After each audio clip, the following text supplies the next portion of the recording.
few places invoke a feeling of fear and dread in the world like swamps. Swamps are inhabited by all manner of creature. And here in America, our swamps have alligators and poisonous snakes, dangerous insects, and even the land itself can grab you and you'll never come back out again. And because of that, there are stories that spawn out of the swamplands across our country. And we decided this week we were going to focus on tales from the swamps of the South, Florida, Georgia, Louisiana, Mississippi, because there's just so rife with folklore and creatures and stories they just boggle the mind. So tonight we're going to discuss Southern swamp stories. Let's dive in. From a child born into this world, we are taught what to believe. Closed-minded we become, fearful to be deceived. Still we desire to know what lies beyond that locked door. The art of the storyteller, conjuring tales of legend and lore. History hidden, lost knowledge, things forgotten and the unknown. These are the things that direct us and will set the tone. Welcome, friends, to another episode of Nightmares on the Lost Highway.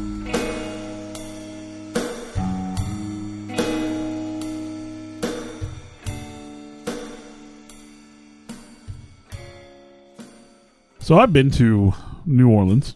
I went there. My brother-in-law paid for us to go on a cruise, and I got to drive to New Orleans. And I don't know if you've ever been to New Orleans. We have had it on our bucket list, and I swear every year we're going to do it, and we never quite make it. So to get to New Orleans, obviously, you have to drive through swampland. And there's places where it's like the road is elevated above the swamps around you, and you just see swamp. Just as far as you can see in you see the little shacks, like you'd imagine you'd see, these swamp dwellers. Fishermen shacks and stuff. And it's kind of weird because, like, really, you don't know where you're going to... It's almost like being in the desert. You don't know where you're going to pull off because you don't know where the pull-offs are. And it's almost like another... And I don't mean this to sound degrading, but it's almost like another country. It's like you could almost envision that in the river of the Nile or some swamp areas over in another continent. Well, and I hate to say it, if you get down there and you listen to some of the Cajun accents, my wife carried on a conversation with a gentleman that I could not understand, to be frank with you. And, I thought I did pretty good. I watched Swamp People, and I don't need the subtitles. I watched Swamp People. But it was really interesting to be down there and to see that. Because, Missouri, we have some swampland. Sure. But nothing like what they have down there. And then, of course, you go to Florida, and you've got the Everglades and things like that. I haven't been down there. I've been through those areas, but... We've drove down through those areas and literally saw the alligators, waiting on alligators to cross the road and the highways. And it's a weird feeling. But yeah, it's, when you think of the swamps, when you're growing up, when you're a kid, you have these, what was it? I saw a quote just the other day. When I was growing up, I always thought quicksand was going to be a much bigger problem. You think it's just everywhere, but it's like the same with swamps. You think you're just going to stumble across a swamp and then you're going to have to deal with alligators and things. And you watched movies about, swamp monsters and things like that. Things that go bump in the dark definitely are closer to the swamp, I think. There's a lot of interesting stories that come out of these marshy, swampy places in the world. And especially here in America, like I said, we decided we were going to talk about Southern swamp stories. I'm going to start here with a couple of creatures from the Southern swamp. And again, I've said this before, I've said it, I'll say it again, I'm the monster guy.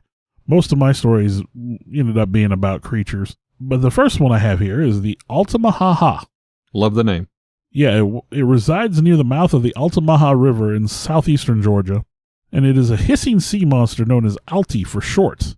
Said to have a sturgeon-like body with a bony ridge on its top, front flippers and no back limbs, swims like a dolphin, has the snout of a crocodile with large protruding eyes, large sharp teeth, and gray or green in color with a whitish-yellow underbelly, which still kind of sounds alligatorish to me. Kind of sounds like a gar, like we used to catch big river gar. They said it had a body like a sturgeon, so similar. Yeah. But it's 20 to 30 feet long. Wow. Some reports do report smaller creatures, though. Now, the Altamaha, or ha-ha, I don't know how that's supposed to roll off the tongue. It predates colonization and is said to have originated with the lower Muskogee tribe of the area. The first non-native report happened on April 18th, 1830. A reporter with the Savannah, Georgia newspaper reported multiple sightings of a sea monster on the Georgia coast. The primary witness was Captain Delano of the schooner Eagle, and he reported seeing the creature off St. Simon's Island, below the mouth of the river, described it as 70 feet long, big around as a barrel with an alligator's head. Big around as a barrel. Wow.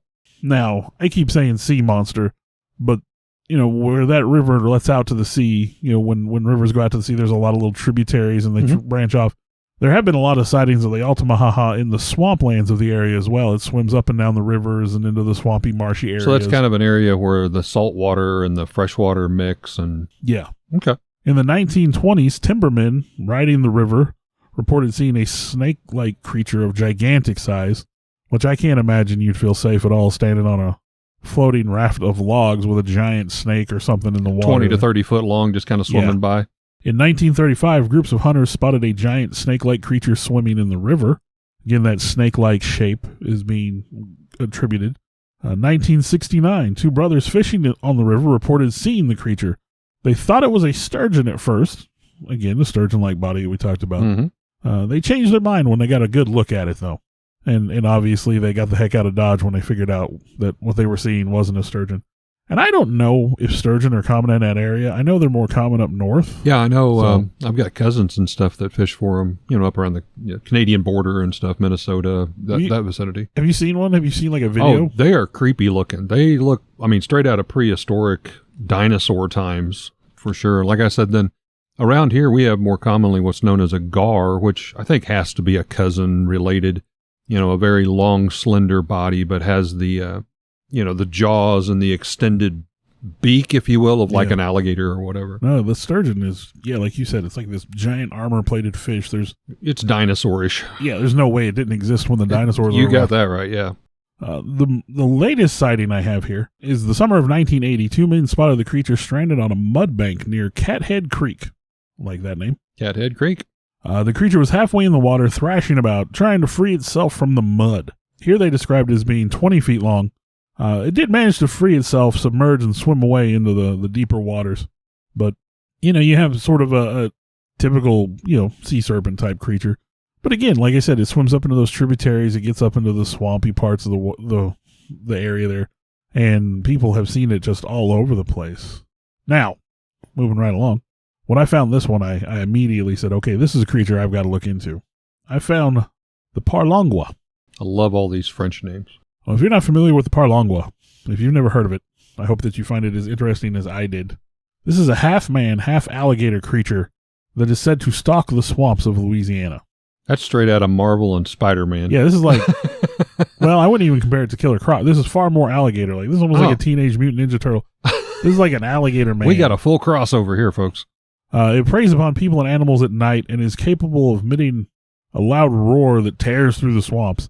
And I know if you've seen alligators roar, it's not really a roar, they're a rumble where it shakes the whole water and all that where they're at. I mean, pretty intimidating. Alligators can be pretty loud. Pretty So intimidating. you imagine this half-human thing's tromping around. It could probably get pretty loud. Now, supposedly it can climb trees, and legends of the Parlangua go back as far as the 1960s, which you think you go back further, but it started in Rapides Parish, where allegedly a car was pulled out of the bayou and the driver was found half-eaten. And then since then, reports have surfaced all over Louisiana of this creature eating dogs and livestock and even people. Ew. Now, there are multiple origin stories for the beast. One story tells of the couple that drove off the bridge, the car being pulled out of the swamp, during a foggy night in the 60s. They became trapped in their vehicle and were devoured by alligators. One of the alligators happened to be pregnant. And when the eggs hatched, somehow one came out different. I don't know much about biology. I have never heard that kind of twist to biology. Yeah, I was going to say, I haven't heard much about I'm not a biology expert by any means, but I don't think it works like that. I don't think so. But it was born a humanoid alligator and it grew into a ravenous monster. Now, another tales of a circus freak that escaped and fled into the swamp. Those pesky circus freaks.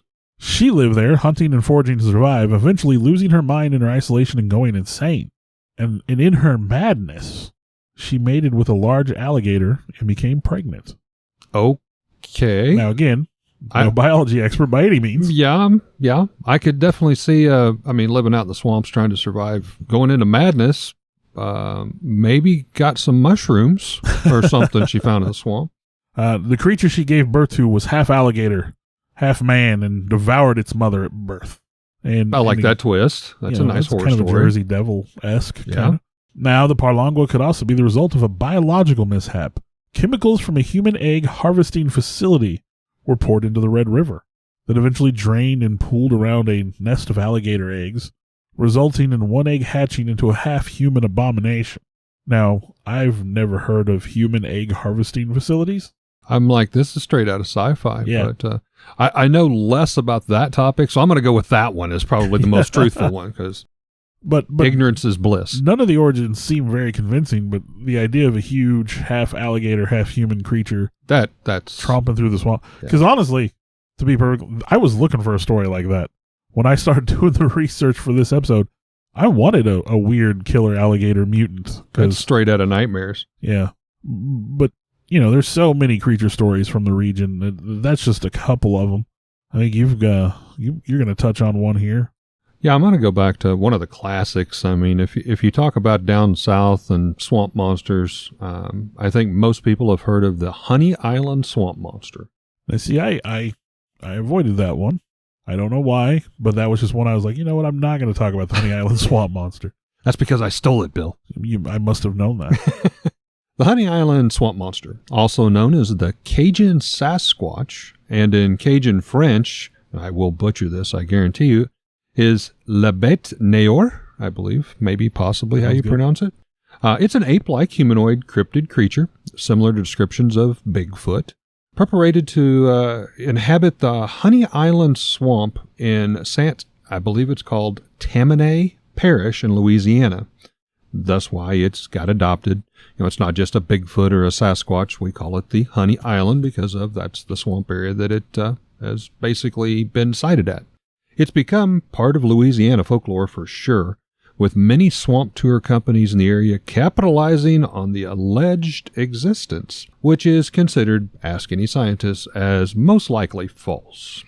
Now, however, this is our podcast, and it's Nightmares on the Lost Highway, so we're going to dive right into this. The creature is commonly described by alleged witnesses as a large bipedal human, about 7 foot, a little over 7 foot sometimes, covered with gray hair, a little bit different than the normal brown or black hair. Well, that might blend in better with the swamp. I'm thinking the Spanish moss. Yeah, the and all Spanish that. moss hanging out of the tree. So, pretty adept at camouflage. Now, this particular version also seems to have glowing yellow or sometimes red eyes, and it does have that accompaniment of that putrid odor that, we've talked about on the podcast with many Sasquatches and Bigfoots having. And I'm just thinking, if you're wandering around out in the swamps and you don't take baths regularly, you're probably going to have a little putrid odor. So, I'll just put that out there. But not being a swamp dweller myself, I assume there are probably parts of the swamp that smell pretty foul naturally. I would think so. I think there's actually areas down there that, have like sulfur springs and different things. I mean, nasty, nasty. Other local names for the creature includes Arugaroo. Actually, you had mentioned earlier swamp people, and actually the Rougarou is mentioned several times. Now, my in this understanding episode. is the Rougarou was a different kind of creature, almost a lycanthrope, like a werewolf. It can be, but if you dive into those lores, you'll find the Rougarou is a whole deck of cards of things that it could be. It's just kind of a catch-all. But yeah, it's a catch-all kind of a title. But yeah, werewolf-like, Bigfoot, Sasquatch-like. I think loosely, it just means like a killer of men. But anyhow, also I loved this one, the Louisiana Wookiee, for those Star Wars fans out there. I bet that name came about in the 70s. I'm going to go out on a limb, so yeah, probably late 70s. Also, The Thing, just simply The Thing. Oh no, the Thing is an entirely different monster. But I that's in think the that was Antarctic. copyrighted by Marvel, so Disney's now pretty well shut that down. Well, Going I out was there. thinking like John Carpenter's The Thing. That'd be a whole different. That's totally different. Now, plaster casts of footprints have said to have been captured of the creature or creatures, as the case may be, depending on what your beliefs are, showcase 4 toes, not a natural trait found in primates who possess 5, and obviously not something most Sasquatch and Bigfoot hunters find, and most of the casts that you see will all have all 5 toes. But nope, our little Honey Island swamp monster, not only being covered in gray fur, but he seems to have only 4 toes. Now, claims of its existence are generally, like I said, not considered credible. It's usually this guy I knew a guy, and that guy told me the story, kind of deal.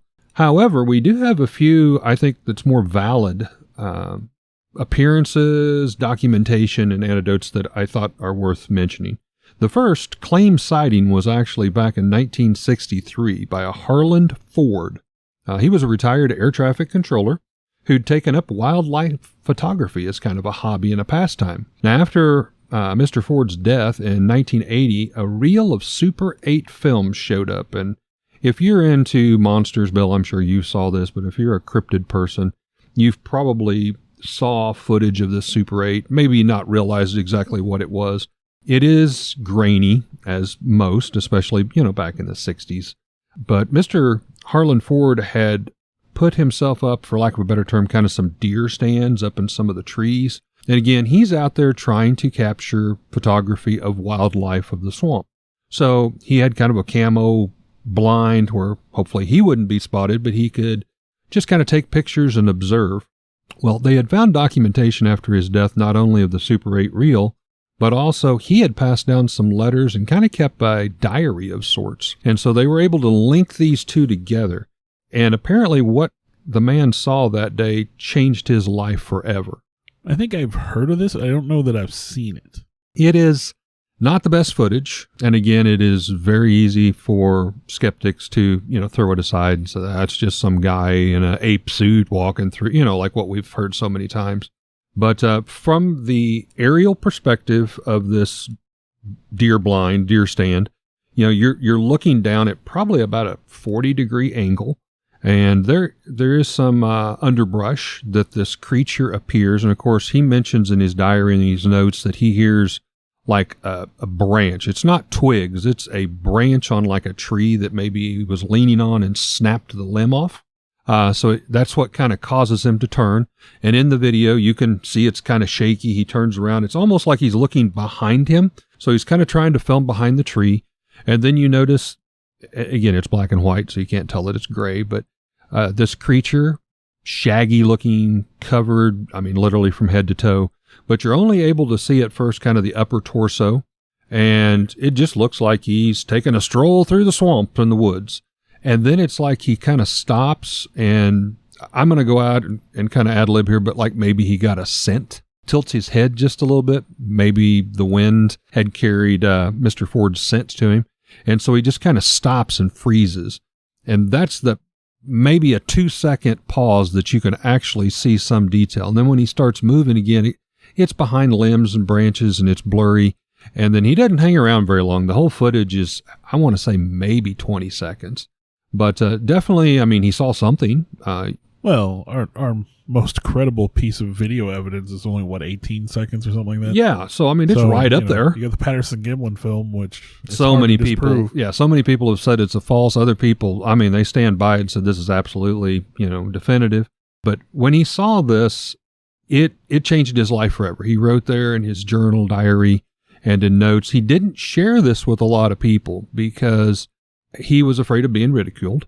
And, he was kind of one of those gentlemen. He's like, okay, I saw it. I know it exists.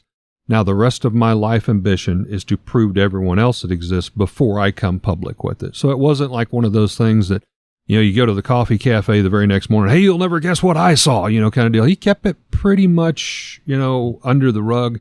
He did tell a few close friends that later came forward, and in particular his daughter, he did share some stories with later on. Now, in 1974, 11 years later, Ford and his friend Billy Mills, still out there, still trying to gain information, still trying to get proof, claimed that they had actually found some unusual footprints in the area, as well as the body of a wild boar whose throat had been gashed and he said tore apart. Now, again, you're thinking, okay, well, a boar maybe went down to the swamp to get a drink and, maybe fell victim to an alligator. Could be. It did not look like it was cut with a knife or anything. It was more ravenous. It was ripped, a chunk was taken out. I thought it was odd that going back 11 years, there was no mentions of any footprints in that early Super 8 video, but it's taken him 11 years to find footprints to make a casting. Well, it's the swamp. Yes. So, I mean, I could forgive the lack of footprints in that respect. And I dove in a little bit to that. I'm like, come on, it's swamp. It's got to be muddy. Well, it is, but the problem with the swamp is it's ever changing. The water levels change. Well, that's There's what I a was lot gonna of say, standing grasses and yeah. So I mean, it's not like this perfect, smooth, muddy bank that's moist. That if you put your toe into it, it makes a perfect print. It's actually quite the difference. So anyhow, now we have him. 11 years later, he and his friend Billy Mills, who is one of the ones that later came forward that he had shared some of the stories with, came across with that. Now, today, the creature's still reported to inhabit the swamp and the bayous along the Pearl River, that same vicinity. Local lore tells of a train crash that occurred near the swamp in the early 20th century, in which a traveling circus, here we go, these crazy carnies again, they lost some chimpanzees who adapted to the environment and offer a potential explanation to the creature's origins. Now, this was taken right out of a newspaper. Do you know what my problem is with that, Bill? Well, chimpanzees aren't very big. Well, they're definitely not very big. And it says in the latter part of the 20th century, okay, the date, there was no date for sure. We're going all the way back to 1963 when he saw them, and he described a bipedal human size. So, yeah, it's interesting, don't get me wrong, but this did not equate to the other, I was I going to guess. say, chimps are like, what, 4 foot tall? Yeah. Something like it. Maybe 5 foot for a big one. And not that they don't walk upright, Well, but they've they got definitely don't walk like they don't a walk human. like people do. Yeah, they got that weird waddling. Yeah, almost kind of dragging their rear along on the ground as they're trying to make their way. But again, I thought that was interesting, but I don't think that's it solves everything. Now, Ford did appear in a 1970s television series. Now, this was after they had found, or right about that same time frame that they had found the footprints, so 74. So I'm guessing this show would have been about 1974, 1975. The series was called In Search Of, and described an unkept behemoth over 7 feet tall, again, not very chimpanzee-like, with scraggly black hair covering its bodies. Now, before I had mentioned gray, and again, I said in the footage it's black and white, so it's hard to tell. But here he does use the words black hair covering its body from head to toe, and piercing amber eyes looking out from a surprisingly human-like face. And he said the face itself did not have, a lot of hair. I'm assuming mustache and beard, but like the nose was a human's nose, the brow, the cheeks and stuff. When I think of Bigfoot and the way they're going to look, I've always sort of compared it to that of gorilla. Yes. The hands don't have a lot of hair on them. The face doesn't have a lot of hair on it. Mm-hmm. I mean, there's like no facial hair on a gorilla. Yeah, there's for lack of a better term, a beard or anything like that. I've always imagined they would look like that if we found them. He stressed this surprisingly human-like face, which I thought was very creepy. Again, if you're out in the swamp and you're talking about scary swamp tales, you see that. And he said, I did at first think it could have been a bear, possibly a little mangy. But Ford said along with the physical descriptions, he produced the plaster cast of the impression of the creature's 4-toed, web-footed footprints. Now, this is the first time I come across with a web footing. So now we're like, what breed of animal or animals is this? Well, maybe it's an adaptation to living in the swamp. Maybe so. You got to swim every now and then, I guess. It's kind of a primate, human, large alligator kind of creature. Now, I think the most unique detail of the whole cryptid swamp creature is not like that it's similar to Sasquatch or Bigfoot or a werewolf, but that webbed feet aspect, that sets it apart in my mind from these other creatures. The myth of the chimpanzees mating with an alligator, I don't know. We talked about genetics, here a little earlier. I don't think it works like that. Yeah. So, yeah, now kids, I hate to burst your bubble, but scientific genetics, I just don't think work that way. Okay, I'm going to say this, and I mean... Please say it. We're sitting here talking about, like, the science and genetics of a chimpanzee. And we are with an experts, of alligator. course. Not. While at the same time talking about mutant alligator men and giant hairy beasts of the swamp. Bipedal beasts, yes. I mean, I think maybe we gotta pick a lane, right? We're straddling that fence hard. Still, what else could this be? Possibly a forgotten creature thought to be extinct, or a creature like the frogman that we did a podcast on. Possibly maybe from another planet, or even, like an alien intelligence. regardless, it's definitely an interesting story. And the Honey Island swamp monster, I don't think we can chunk up to a chimpanzee. I don't think we could chuck it up to a normal Bigfoot or Sasquatch or a werewolf or, any of those kinds. It definitely is standing in the swamp by itself. Or maybe not. Maybe not. See, when I started to sit down to do my research on this, there was one creature for sure that I was wanting to talk about, which was the skunk ape. And the skunk ape is a humanoid, a great shaggy humanoid sighted in the swamps of the South. Now, I believe the skunk ape is more commonly associated with Florida and the Everglades, but, it is a southern swamp story. Sure. Stories of skunk apes go back as far as Europeans settling the region. One story from 1818 claimed a man-sized monkey was raiding food stores and stalking fishermen along the shore in the region. So again, you have this description already. The Seminole and the Miccosukee culture include tales of a foul-smelling, physically powerful, secretive creature they called Esti-Kapkaki, which sounds like a horrible word, really, when you read it. And it roughly translates to furry tall man or hairy giant. There you go. Now, we separate the skunk ape from normal, what we call Bigfoot Sasquatch, due to its range being in the swamps, usually in Florida. It also has sort of a different appearance than your normal Sasquatch, Bigfoot, what have you. One, the main thing that sets it apart is usually accompanied by a horrific stench, hence the name skunk ape. Yeah, sure. They tend to have a more heavy-set build than Sasquatch, kind of a bulkier gorilla-type build. Some have oversized heads that are more monster than ape-like. Fur coloring usually a black or deep brown. Some may have a tail. It has been reported. When they do, it is bushy like that of a wolf or a fox, which I thought was kind of weird. Some are large. Some stories say up to 10 feet tall, but most skunk ape sightings are more of a normal human 6-foot range. So they're not really giants. Not gargantuans, yeah. And often the footprints usually only have 3 toes. 3 toes. So we have 5, we have 4, now we have 3. Now, skunk apes are usually very aggressive towards dogs, and they're said to be carnivorous. They're commonly associated with livestock deaths in the area, especially that of smaller animals such as chickens and goats, something I guess it's easy to grab and kill and walk away with. Now, some of the most famous evidence of the skunk ape, which you may be familiar with this, are the Miaka skunk ape photographs. I don't know if you've ever seen those. I might recognize them if I saw them. So back in 2000, the Sarasota County Sheriff's Office received 2 anonymous photographs. They show a large, hairy, ape-like creature. To me, it looks very much like an orangutan type animal. It's very dark, almost black fur with like lighter fur under the mouth, almost like a highlight, like a white. It seems to be hiding in some underbrush.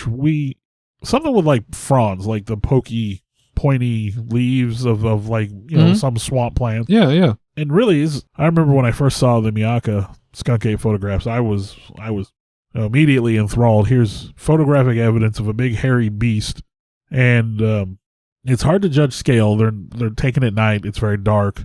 I don't know how big the plants around the creature are, so I don't know how to scale the creature. Is it the size of a spider monkey, or is it the size of a gorilla? But it definitely fits that description of a skunk ape. It looks like a heavily built creature. I believe it's got its mouth open, and it definitely has a mouthful of teeth with big canines pronounced. It looks like it could be a fierce critter. Now, a letter included with the photos claimed they were sent by an elderly woman who had been having apples stolen off of her porch. Oh. And she heard noises one night and wanted to go see what was going on, and snapped a couple of pictures of this beast coming and stealing her apples. So again, I wanted to talk about the skunk ape, and it sounds like the Honey Island creature and the skunk ape seem very similar. Possible distant cousins. And, when we talk about the smell, the stench, seems to be very common with Bigfoot, Sasquatch, the skunk ape. Missouri Tales, Momo is supposed to have a stench. Yeah. So I'm going to drift away from these physical creatures and monsters, and I'm going to talk about something that just, when I saw the story, when I saw the name, when I do the research, usually what I do is I take whatever our topic is and I plug it into Google, and I do a Google search. Now, some of these stories, I know. Some of these stories are personal stories. I don't have to do a Google search. And some of the stories I'm familiar with, but I got to get my details straight. Right. And I'll add in there some of the stories, because I do similar. I knew, but I forgot I knew. Yeah. It's like I need that gentle reminder. So I think what I started out with was like Southern Swamp stories, and then I did like Southern Swamp creatures, Southern Swamp, this, that, and the other. And one of the websites, one of the hits I had was the Ghost Ship of the Everglades. Ghost Ship Now, of the Everglades. My thought is you don't have a lot of ships sailing the Everglades. You have the big fan boats, but that's about it. Yeah. I mean, there can be some deep water in the swamp, but generally speaking, it's probably not much more than 6 feet deep or so. So I decided I wanted to read a little more into the Ghost Ship of the Everglades. Got my attention. So in the 1600s, the waters around Florida were a wild and pirate-ridden place. Now, obviously, this was before, America existed and all that. So, these were a little bit less civilized times, I guess you could say. Whether you would consider America civilized or not, Still up for debate. But the story goes, on one particularly stormy day, a merchant ship was pursued by pirates around the Keys, the little series of islands down there below the tip of Florida. And they evaded them. I mean, they were constantly in pursuit. It was like an all-day thing. And these pirates knew there was plunder there. They were gonna secure this merchant ship. And the longer this drug out, the madder the pirate captain got, the more frustrated he became. The more frustrated his crew became. Right. They wanted, to claim their prize and be done with it. I mean, I believe piracy, the whole point is supposed to be that it's fairly easy work. You don't work for, you take from other people. You don't work this hard to be a pirate. So when the pirate crew finally overcame the merchant vessel, they were just angry, I guess would be the best way to put it. They're frustrated. They were upset. They were, this should have been done long time ago, and instead they pursued this ship all day long. So they were not friendly when they captured the vessel finally. And the merchant crew prayed for mercy. And the pirates showed them none. Again, they were just so upset with the whole pursuit taking all day the way it did. The captain was so angry that someone had outmaneuvered him that he was not going to show this crew any mercy. And so he sentenced the entire crew to death. And he forced the captain's wife to watch as each man, and finally her husband, was forced to walk the plank. As she watched this, as her husband took that final step and plunged into the ocean below, she fell to the deck wailing in despair, and she cursed these pirates. No one knows ultimately what fate befell the captain's wife, but the pirates, they fell victim to her curse. Ooh. Now, as they had done away with all the bodies and took all the plundered goods, and they set sail, a more powerful storm than they had seen all day long came rolling out of the ocean. And again, if you've been at sea, storms on the ocean are very, very powerful. And they can pop up just within a few moments. The winds were very, very severe. The winds blew harder and harder as this storm got closer and closer. And finally, a massive wave rolled up out of the ocean, overtook the pirate ship, and crushed it to bits in the middle of the Florida Everglades, miles away from shore, miles away from where they had plundered this merchant vessel. Now there, of course, the pirate crew became lost, and as per the merchant captain's wife's curse, condemned to sail the swampy waters for eternity, forever condemned to try to find a passage back to open ocean. And if they can, they'll sail away and finally be at peace. Nice twist. Now some, on especially dark nights, will claim to see a ghostly pirate ship on the horizon in the Everglades. And supposedly even the alligators will swim away when this ship is seen. Natives of the area, hunters in the swamps, they claim to see this ship on a fairly regular basis. And again, now, I wonder when they see the ship, is it like moving in the water, or is it after the wave had hit it and it's all damaged, like tipped over, almost like, hung in the swamp? I would say that it's probably in sailing condition. Okay. I mean, it may be roughed up, but because of course the story is they're trying to sail their way out of the swamp, which, they're probably never going to be able to do. Never going to make it. Yeah. So I thought that was an interesting story. That is. I like that one.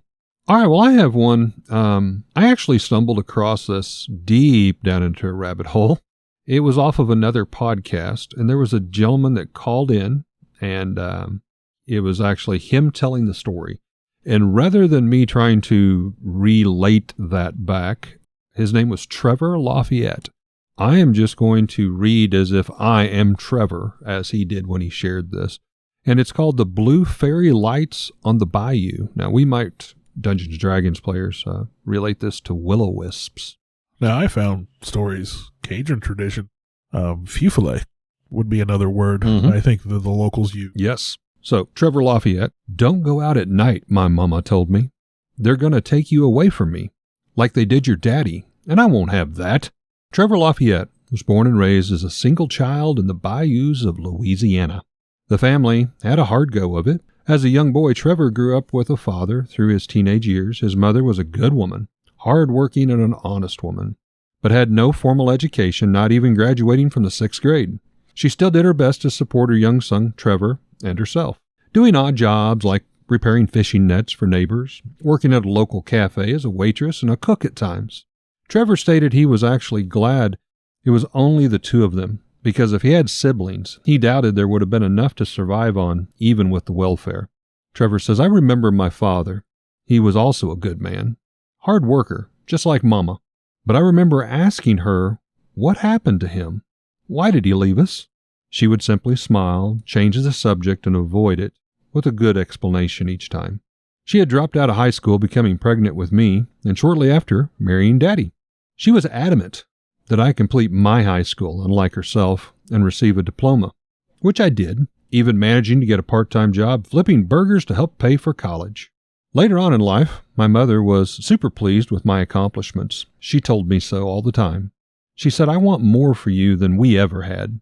I want you to find a good woman to marry and give me lots of grandkids and a good job to be able to support your family like I never could."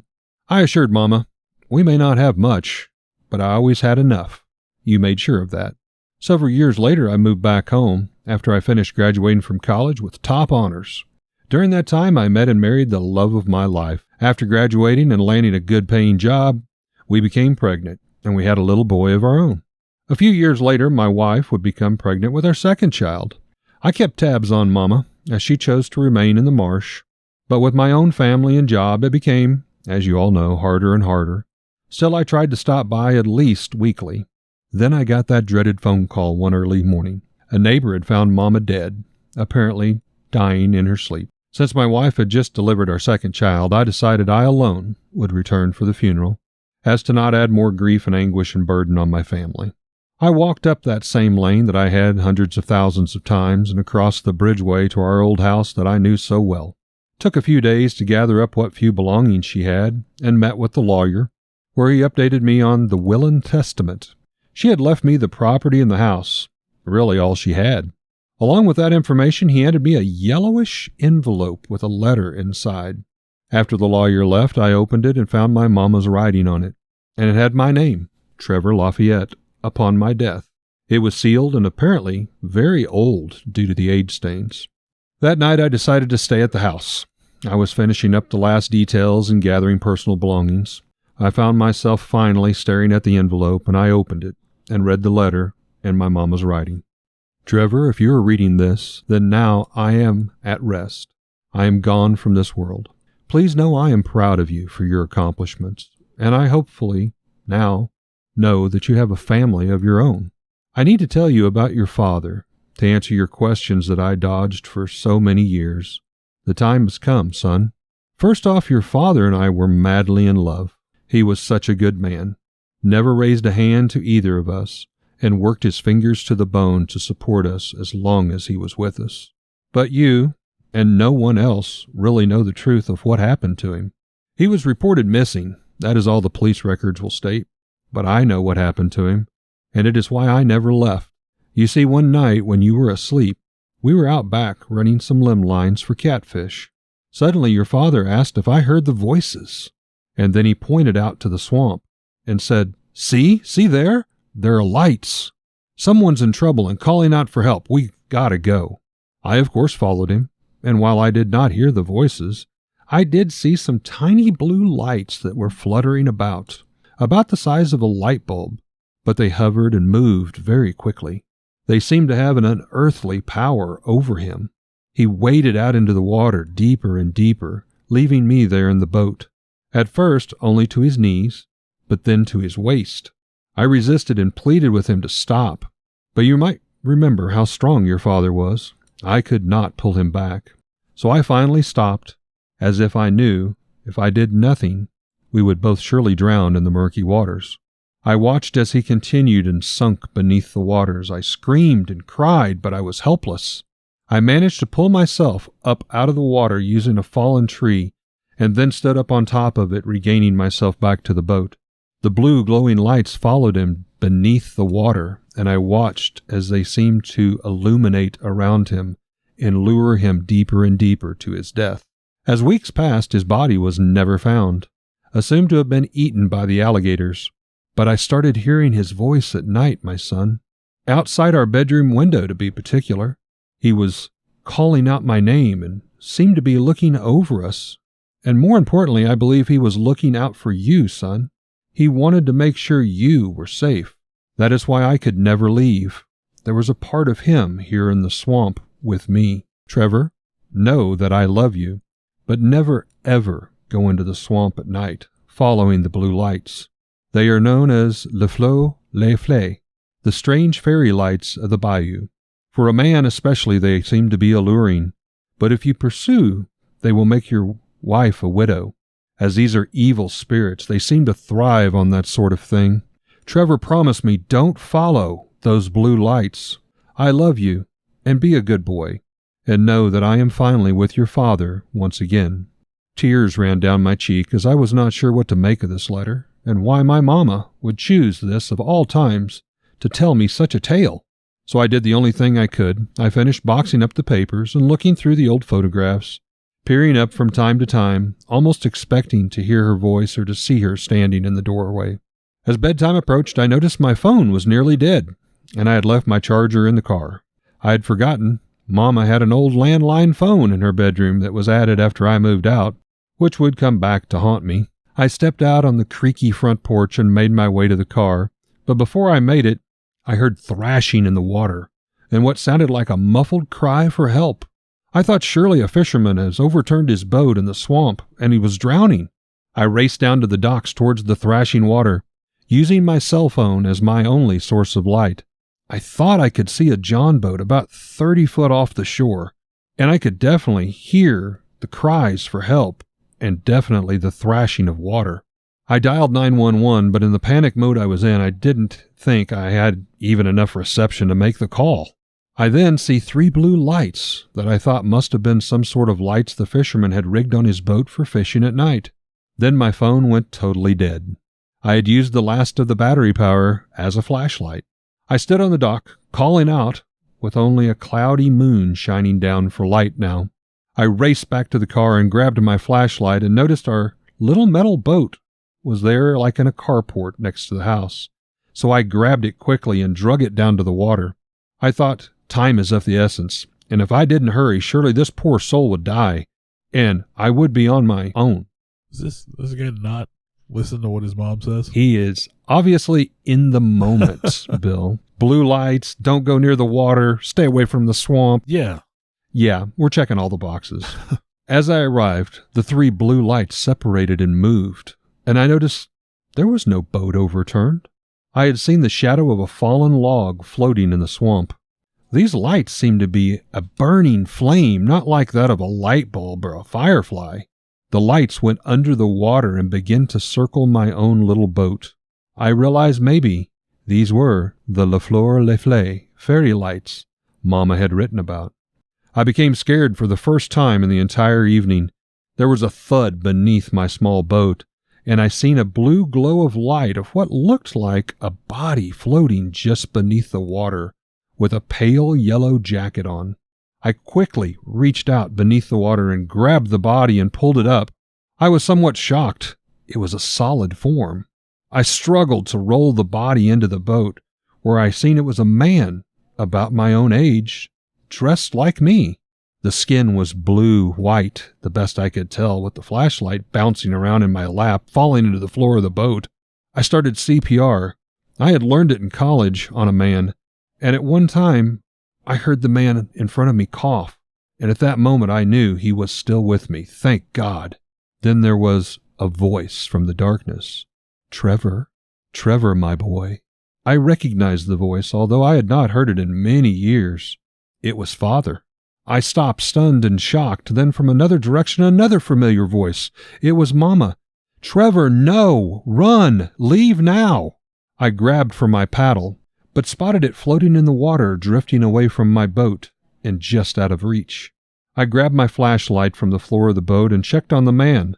It was me. I was staring down at myself, It was my doppelganger. He had set up in the boat, and as I screamed, he fell backwards into the water with a splash, but not before his mouth opened with a sinister laugh and a toothy grin. I myself then started struggling with breathing.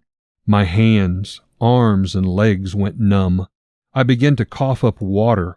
What was happening? The last thing I remember was falling out of the boat myself and the murky swamp water splashing up in my face. Then I passed out into total darkness. I awoke with bright lights in my face and voices. It was a police officer shining his flashlight into my face. He was drenched from apparently wading out to rescue me. Luckily, that 911 call I had made did go through, and it had dispatched help based on my GPS signal before my phone went dead. Just long enough and well enough before my phone totally died.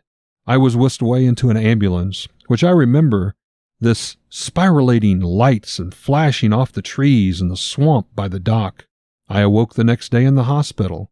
There my wife and my kids were in my room. I decided to sell the property and never return again. Another creepy story of the Louisiana swamps, but the Southern tales. I thought Trevor did a pretty good job telling it himself, so just wanted to share that.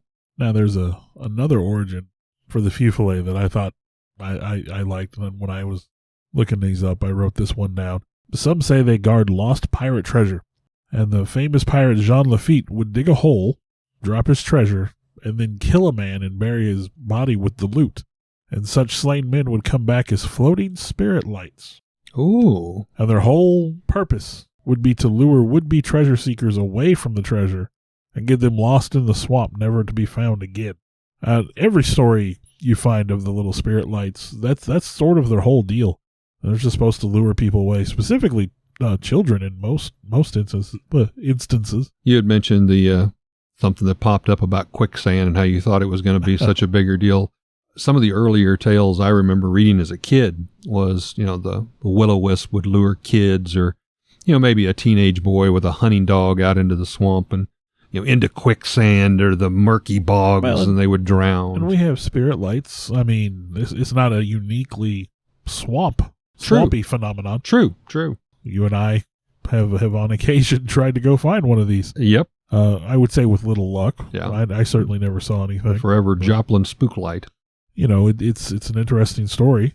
And like I said, these little lights, and I know there's a tradition of them over in Europe, Ireland, Scotland. So, well, some people would say, especially when you get overseas, that's the pixies, the fairies, Well, we hope that you have enjoyed some of these creepy maybe little less known tales of down south swampish nightmares on the Lost Highway. Thanks for listening. Would like to give a shout out to our first paying sponsor, Raven's Loft. That's our family shop here located in Lebanon, Missouri.